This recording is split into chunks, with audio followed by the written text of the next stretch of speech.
Et voilà, nous sommes de retour sur ce plateau des Zonards Télévisés avec toute l'équipe des Zonards Club. Les amis, vous êtes toujours là? Oui. Voilà, et c'est un honneur de recevoir le président Igo Kassoku. D'ailleurs, on va acclamer pour recevoir le président Igo qui est avec nous. Voilà, président, bonjour et bienvenue sur Zonards Télévision. Bonjour à tous et merci de m'accueillir aujourd'hui parmi vous. Voilà, alors Moïse, vous allez faire la présentation de notre invité. Alors c'est... Igo, il est trop présent dans la scène footballistique ici dans la ville de Goma, province du Nord Kivu.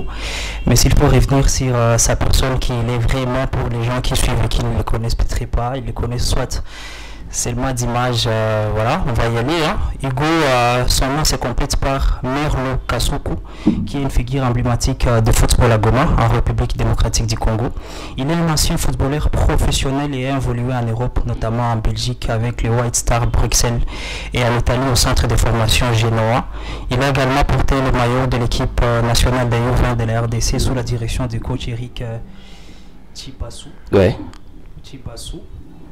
Voilà, aux côtés des joueurs tels que Wilson Kamawaka et Hervé Kage, que nous connaissons évidemment. En 2015, animé par le désir de contribuer au développement de sa ville natale, Igo Kassoku fonde la Goma Academy of Leaders, GOL en cycle, une académie de football visant à encadrer les jeunes de Goma et ses environs. L'objectif de GOL est de former des footballeurs professionnels tout en inculquant des valeurs éducatives et sociales, facilitant ainsi leur intégration dans la société. Parce que maîtriser le foot c'est bon, mais ça ne suffit pas, il faut avoir également des valeurs éducatives et sociales, ce qui a été sa plus grande élite. Sous sa direction, on peut dire que GOL a connu une croissance très significative, notamment en encadrant plus de 160 jeunes âgés de 8 à 19 ans. L'académie a également lancé le FC GOL, une équipe qui a rapidement gravi les échelons du changement local de Goma, remportant des titres et participant à des tournois régionaux. Parallèlement à ses activités au sein de l'académie, Igo a été nommé en 2020 président du conseil de coordination des stades de football de la ville de Goma, succédant à Voma, qui est là, Papi. Et dans ses rôles, il s'est engagé à améliorer les infrastructures sportives locales, notamment en supervisant l'installation et vestiaire au stade de l'Unité, grâce à des partenariats avec des organisations telles que la Monisco, mais nous connaissons tous, gérer les stades à Goma n'a jamais été facile. En 2023, il a organisé la première édition de la future Pro League à Goma, un tournoi visant à exposer les jeunes talents locaux aux recruteurs internationaux. L'événement a attiré des scouts des clubs européens tels que l'AS Monaco, les KAA Gent et Hertha Berlin, offrant ainsi aux jeunes footballeurs une opportunité unique à se faire remarquer sur la scène internationale. Il y a même certains qui ont eu cette opportunité avec une très belle ambiance, et la scène était même filmée par une maison de vidéo à Goma et c'était top. À travers ces initiatives, Igo Kassoku continue de jouer un rôle crucial dans le développement du football et de la jeunesse à Goma, en mettant l'accent sur l'éducation, la formation et l'amélioration des infrastructures sportives. Incroyable parcours, monsieur Igo Kassoku. Vous êtes très très fier de votre parcours? Bon oui, je peux pas cacher que ça me fait plaisir de déjà que quelqu'un fasse, disons, qui repasse en revue tout ce que j'ai fait, etc. Ça fait plaisir. Donc je suis fier, oui, mais il y a encore un très grand travail avant de vraiment pouvoir dire que je suis satisfait de ce que je fais. Voilà. Voilà, réconfort, qu'est-ce que déjà, il y a certaines questions par rapport, d'ailleurs tu es dans le football, ouais, j'imagine que tu as assez de questions à poser aujourd'hui. Ah ouais, bien évidemment, mais avant tout j'aimerais d'abord laisser Hugo parler un peu de lui, pour les gens qui ne le connaissent pas. Qu'est-ce qu'on peut retenir de M. Hugo? Bon, je pense que je suis une personne ordinaire, passionnée par le football. J'ai grandi à Goma, je suis parti quand j'avais 8 ans, à cause de la première guerre qu'il y avait eu. Je me suis retrouvé en Belgique où très vite j'ai été, disons, soucieux de vouloir développer mes compétences footballistiques à un plus haut niveau. Donc je suis allé dans des clubs de foot pour ça.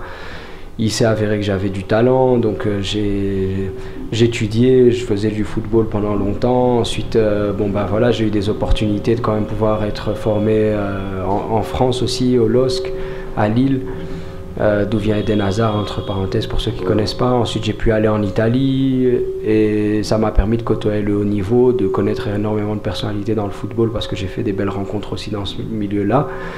Et à un moment donné, bon, j'ai eu quand même pas mal de soucis physiques. J'ai eu aussi quelques mauvais choix de carrière et je me suis dit pourquoi pas revenir d'abord à Goma vu que les choses ne se passent pas comme je l'entends. Mais une fois que je suis revenu à Goma, c'était plutôt pour les affaires, le business. J'ai une famille qui est ici déjà depuis plusieurs générations. Donc je me suis dit bon, bah, c'est peut-être l'opportunité de travailler d'abord avec la famille. Et puis le football m'a très vite manqué. Au départ, j'ai commencé goal parce que j'avais juste besoin d'être près de ma passion. Pour la petite histoire, j'avais commencé à jouer chez Brésil. Et en fait, chez Brésil, bah, j'ai trouvé que les conditions n'étaient pas celles que j'avais connues en Europe. Et ça me démotivait, en fait, quelque part, de me dire j'avais joué dans un top niveau où, après l'entraînement, vous avez des masseurs, vous avez de l'eau, des boissons pour récupérer. Enfin, c'était des conditions juste extraordinaires. Et puis même, je me sentais même mal à l'aise de venir avec ma voiture à l'entraînement pendant que mes coéquipiers, la plupart, enfin bref, c'était plus... Et en fait, je me suis dit, le plus noble et le mieux, c'est peut-être de prendre toutes mes compétences et tout mon réseau et de le mettre au service maintenant de ma ville et de la région.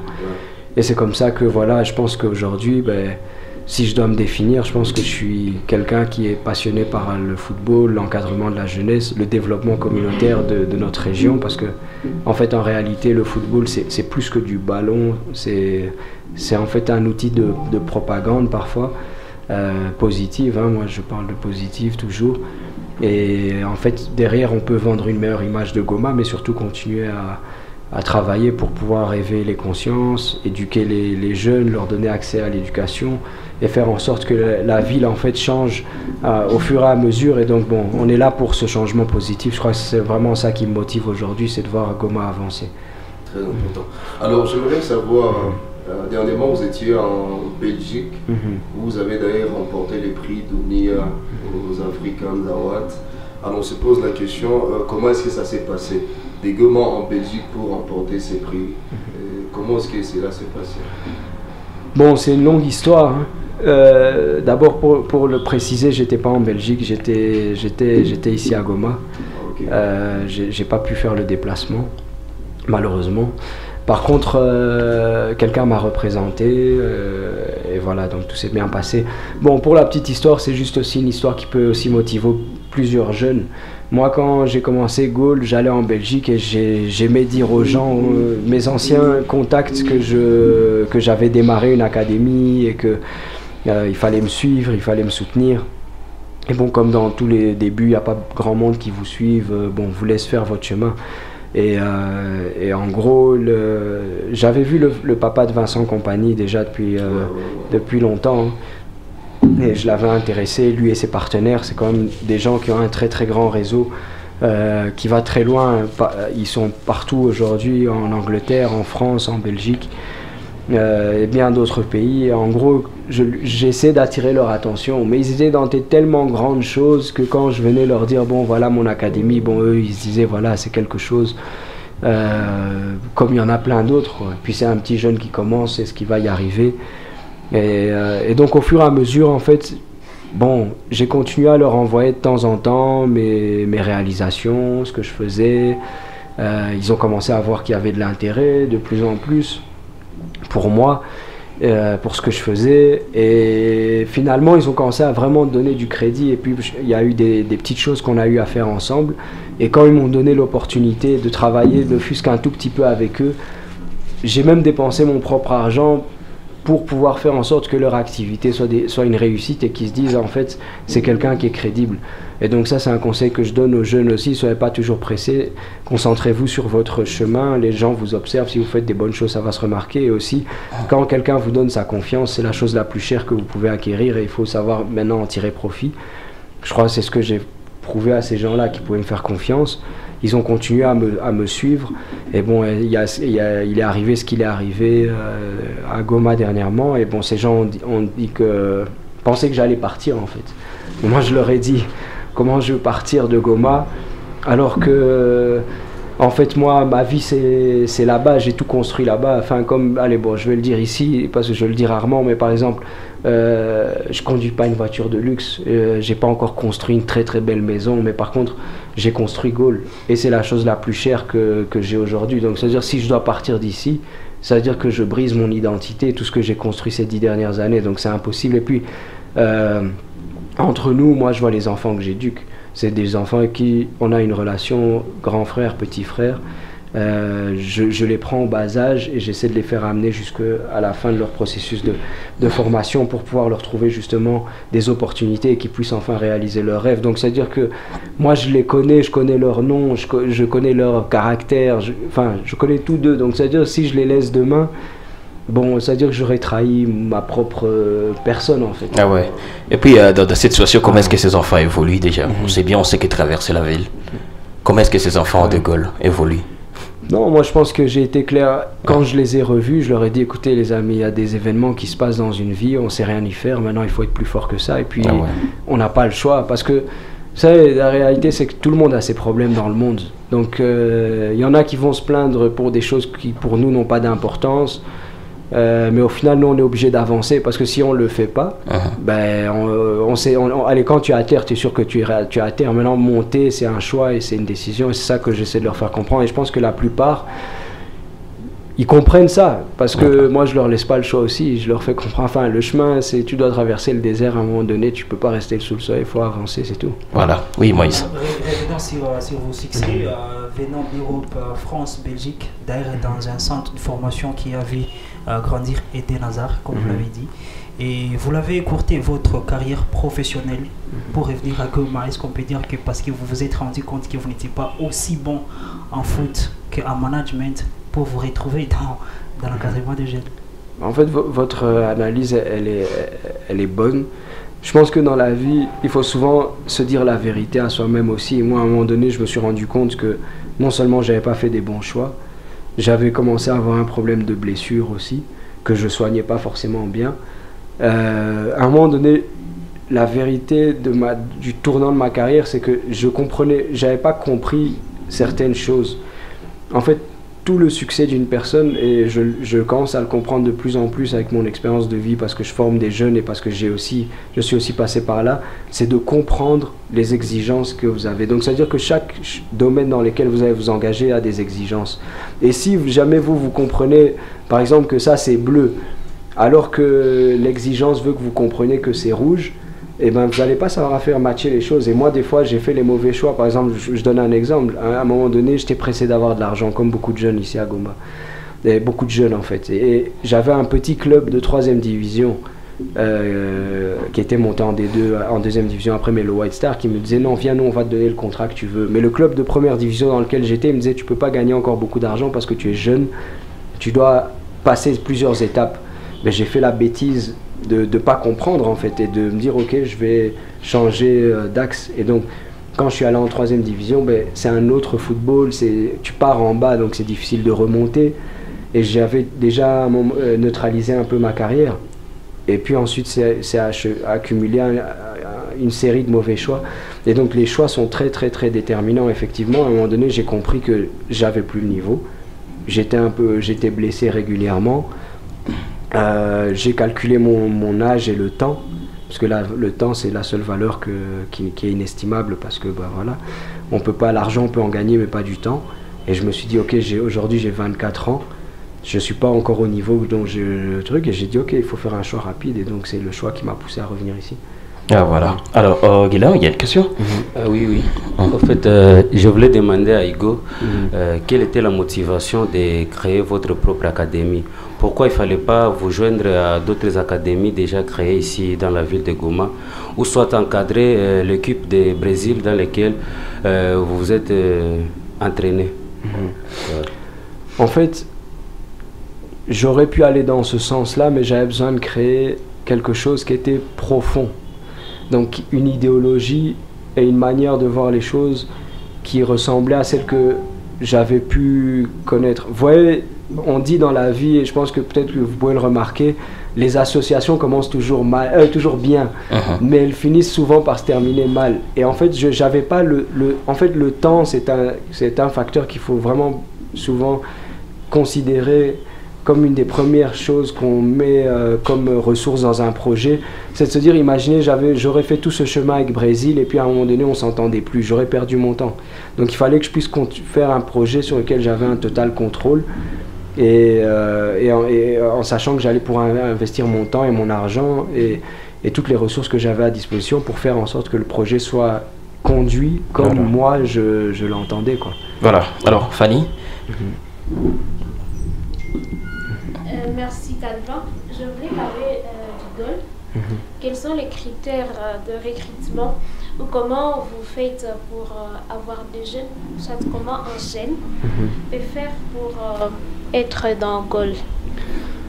Bon, il y a plusieurs façons de rentrer dans le GOL. La première, c'est qu'on vienne vous sélectionner, ça c'est la meilleure bien sûr. La deuxième, c'est que vous venez vous présenter. Donc en général, on choisit des jeunes qui ont entre 8 ans et 19 ans maximum.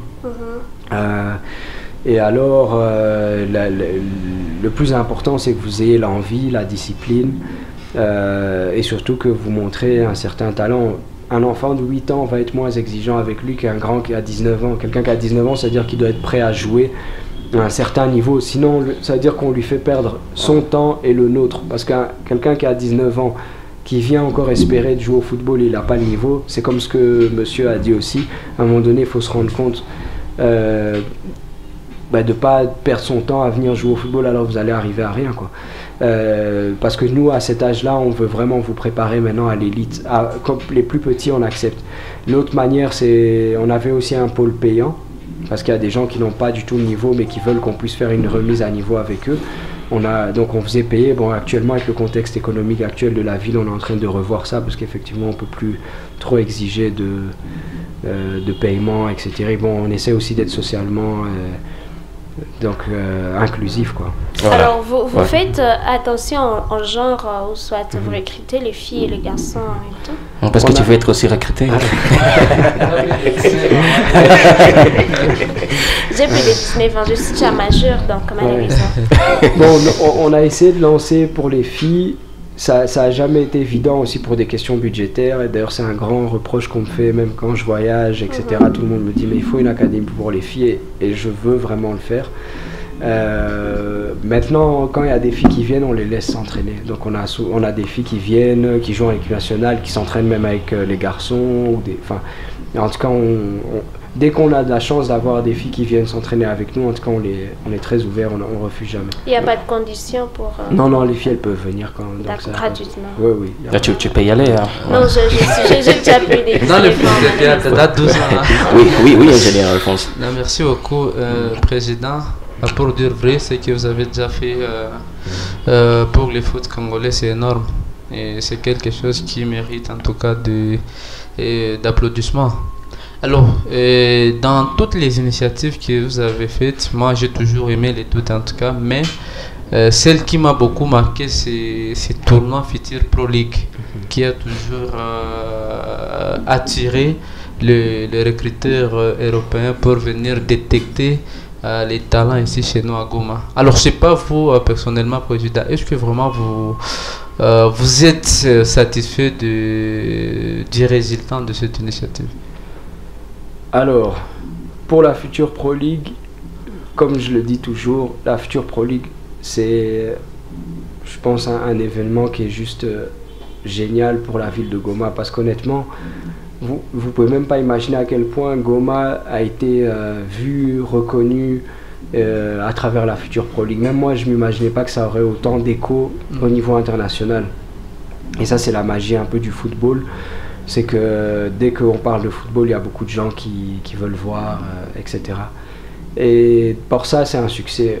Par rapport à l'organisation aussi de la Future Pro League, honnêtement, il y a beaucoup de choses qu'on peut faire mieux. Et il y a énormément de choses qu'on peut faire mieux, mais je pense que c'était aussi un succès, ça s'est bien passé. Maintenant, moi, tout ce que je fais là, tout ce show, c'est pour deux raisons. La première, c'est attirer des partenaires, parce qu'en fait, à travers le football, je me suis très vite rendu compte quand je voyage que le football, c'est un climat d'affaires, c'est beaucoup d'entrepreneurs. En fait, les gens voient le football, mais en dehors du football, vous pouvez même pas vous imaginer le nombre de business qui se font, que ce soit dans le tourisme, dans les banques, dans la construction. Enfin, il y a énormément d'enjeux financiers derrière le football. Et donc moi, quand j'ai compris ça, j'ai dit la Future Pro League, ça va être la manière d'absorber tous ces gens-là, comme le fait aussi le Festival à Magny très bien, d'absorber toute cette sphère économique, etc., qui peut à un moment donné faire changer les choses sur le terrain. Pour ça, je suis content parce qu'on est dans la bonne direction. Maintenant, il me reste la grande mission, c'est de réaliser le rêve aussi des joueurs. Et pour ça, comme je dis, je suis en mission. Ça veut dire que tant que j'aurai pas fini ce pourquoi je me suis donné un objectif, je pourrais pas dire que je suis satisfait, la boucle ne sera pas bouclée. Alors la Future Pro League, l'année dernière, l'année d'avant, on n'a pas eu le succès qu'on voulait. Je crois que les clubs, c'était beaucoup trop gros clubs par rapport au niveau des joueurs qu'on avait. Ils étaient un peu hésitants par rapport au fait de faire partir des joueurs. Alors j'ai dit ok, c'est ce que je vous disais là tantôt, c'est de faire coordonner les choses pour qu'elles se marient ensemble. J'ai dit je vais prendre des clubs un peu moins relevés, mais des clubs qui peuvent éventuellement venir sélectionner des joueurs ici. Et c'est ce que j'ai fait. Bon, je peux vous dire que...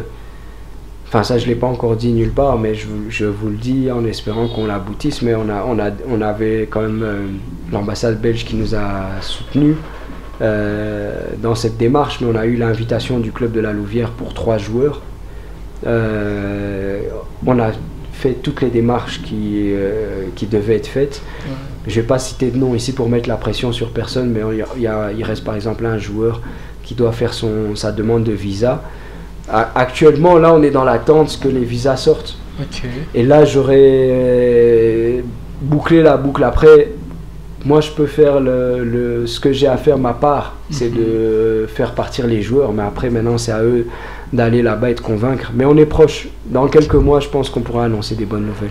Voilà, merci. Alors, Joyce? Ok, je commence par féliciter M. Kasoukou pour l'initiative parce qu'il contribue déjà positivement à l'encadrement de la jeunesse des Goma. Alors, à part Goma Gol, j'aimerais savoir quelque chose d'autre que Goma peut être fier de vous. Voilà, en fait, qu'est-ce que je fais de spécial? Non, je crois que l'encadrement de la jeunesse, c'est vraiment quelque chose dans lequel je me suis concentré, à apporter une éducation aux jeunes, etc. Après, voilà, je suis dans plusieurs secteurs aussi. Je suis quelqu'un qui est très diversifié. Aujourd'hui, j'essaie de concevoir une application pour tout ce qui est activité agricole, pastorale, etc. Je suis aussi actif dans l'élevage, dans l'agriculture. J'ai des terres dans le Rutshuru, dans le Massissi, donc voilà, on s'occupe aussi de ça. En fait, je crois que, disons que toute mon énergie est canalisée sur ces activités-là et principalement sur le football ces dernières années. Et je crois que c'est ça pour laquelle Goma, j'espère que je suis un bon ambassadeur pour Goma à travers les valeurs aussi que je représente. Moi, comme j'ai dit et je le redis encore ici, je ne suis pas un politicien, je ne ferai jamais de la politique, ça ne m'intéresse pas. C'est des choses pour lesquelles j'ai aucun intérêt. Par contre, le fait de m'occuper de la jeunesse de Goma, ça c'est vraiment quelque chose qui me passionne parce que moi, je suis quelqu'un qui aime vivre avec les gens, qui voilà, j'ai pas besoin d'avoir de reconnaissance spéciale à part celle peut-être du football, etc. Et honnêtement, quand vous m'avez dit au départ, est-ce que vous êtes fier de ce que vous faites? Je peux pas, comment dire, moi c'est pas que je ressens beaucoup de plaisir et de satisfaction à le faire, mais c'est pas que ça me donne une fierté, la fierté c'est comme un truc éphémère, c'est juste que je fais ce que j'aime. Je me sens tellement bien quand j'arrive au terrain, que je vois les joueurs, les enfants qui s'amusent, que je sais que je suis utile pour eux. C'est ça le plus important pour moi. Moi, demain, si on me dit, ah non, mais tu vois, il faut que tu fasses de la politique, il faut qu'on te truc, on m'a déjà proposé, ça ne m'intéresse absolument pas, parce que c'est un autre domaine, quoi. Donc, honnêtement, voilà, c'est ça. Donc, je suis juste, c'est juste ça c'est moi. Alors, peut-être une dernière question. Vu que nous sommes dans une zone vraiment touchée par des conflits armés, est-ce que votre académie de foot peut aussi contribuer ou soit contribuer d'une manière ou d'une autre à la question de la paix, surtout dans notre parti? Oui, en fait, la première chose, c'est que quand... en fait, le football, c'est quelque chose de très important socialement. La première chose, c'est que, ouais, bon, on a ouvert le stade, il y a des gens qui étaient pour, d'autres qui sont contre. Moi, j'ai pas compris, en fait. Je me dis, mais pourquoi dans notre pays, en fait, on n'a pas compris quelque chose? C'est qu'on doit arrêter déjà de se diviser. Le stade, c'est un endroit, c'est un lieu pour la jeunesse, où la jeunesse s'exprime. C'est-à-dire qu'il y a des gens aujourd'hui qu'on ne voit plus, les enfants restent chez eux à la maison. Le fait juste d'aller dans le stade, de se réconcilier les uns les autres, etc., de pouvoir jouer, de pouvoir encadrer les jeunes. À Goma, d'ailleurs, le plus grand problème, c'est qu'il n'y a pas assez d'aires de jeu. Je suis sûr et certain, parce que je l'ai vécu aussi, que si jamais on mettait plus d'aires de jeu dans tout Goma, donc des endroits où les jeunes peuvent jouer, mais vous allez vous rendre compte qu'en fait, même le taux de criminalité va baisser, parce qu'en fait, qu'est-ce qui crée tous ces problèmes-là sociaux? C'est parce que les jeunes n'ont pas d'activité. Et donc, au final, qu'est-ce qu'ils font quand ils n'ont pas d'activité? Tu bois, tu fumes. Dès que tu bois, tu fumes, ton esprit change. Alors, qu'est-ce que tu fais quand ton esprit change? Ben, tu vas vers le mal et puis tu commences à faire n'importe quoi. Mais quand tu as des encadreurs partout dans la ville qui peuvent... Moi, quand je vois un jeune qui commence à dévier, je les vois, j'en ai plein. Ben, je les prends sur le côté, je parle avec eux, je parle avec leur famille, et déjà on fait un travail ensemble, on aligne déjà l'enfant.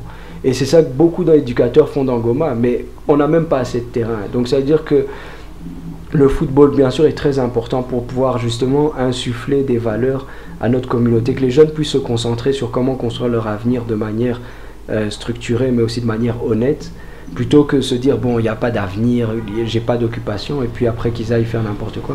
Voilà. Peut-être on va finir avec une question de Moïse et réconfort. Alors, on ne peut pas parler du présent sans revenir dans le passé. Ouais. Si on revient dans l'histoire, peut-être Hugo n'est pas beaucoup informé de ce qui se passait dans les années 2000 ici à Goma, dans des stades de foot. Il y avait une très grande ambiance à l'époque, je ne sais pas trop si vous le savez. Nos parents, pas les jeunes, nos parents nous amenaient dans des terrains avec eux pour aller voir le match Kabasha, Virunga et tout. Et on sentait qu'il y avait cette forte ambiance, mais il y a quelques années, il y a une grande escalade entre l'ancienne époque et aujourd'hui. Et étant un gestionnaire du stade de l'Unité, je ne sais pas si vous avez des mécanismes que vous envisagez à mettre en place pour ramener cette population gomatracienne à s'intéresser beaucoup plus au foot. Parce que s'il n'y a pas de l'ambiance, les joueurs ne vont pas jouer à leur fin. Et s'il n'y a pas aussi ces jeux beaux, ce qui va se passer, c'est que le foot ne va pas croître, ne va pas grandir. Je ne sais pas s'il y a un plan prévu pour ramener cette population à s'approprier, hein, comme ça se fait en Europe, bien évidemment. Bon, vous allez m'excuser, je vais utiliser des termes un peu durs, mais c'est la vérité. Et je pense que si on accepte de voir la vérité en face, ça peut nous permettre de peut-être évoluer socialement, économiquement, et même dans d'autres domaines. Vous voyez, le problème, c'est que l'Africain, et même ici au Congo, à Goma aussi, on est beaucoup trop colonisé. Donc ça veut dire que les gens préfèrent donner de l'importance et de la valeur à ce qui se passe en Europe, parce qu'on nous a éduqués comme ça depuis de nombreuses années. Et cet esprit de colonisation, c'est ça qui détruit en fait aujourd'hui nos propres ressources, qu'elles soient intellectuelles, qu'elles soient sociales, qu'elles soient notre histoire, que par rapport à notre football. Vous voyez, aujourd'hui, par exemple, très peu de gens connaissent vraiment l'histoire de la région, enfin voilà, quel était l'art, quels étaient les habits, quelles sont les coutumes. Beaucoup de jeunes en fait sont désintéressés de ça parce qu'on nous a dit qu'il fallait connaître plus l'histoire des Romains, enfin ouais, ça n'a pas de sens. Et le problème pour moi aujourd'hui du football de Goma, c'est que il doit pouvoir revenir les gens doivent pouvoir revenir quand même à l'amour de ce qui les concerne, parce que c'est juste improbable qu'en Afrique on continue à donner notre argent, notre temps, et tout ce qu'on a de potentiel, qu'on le donne seulement à l'Occident comme ça. C'est pas normal.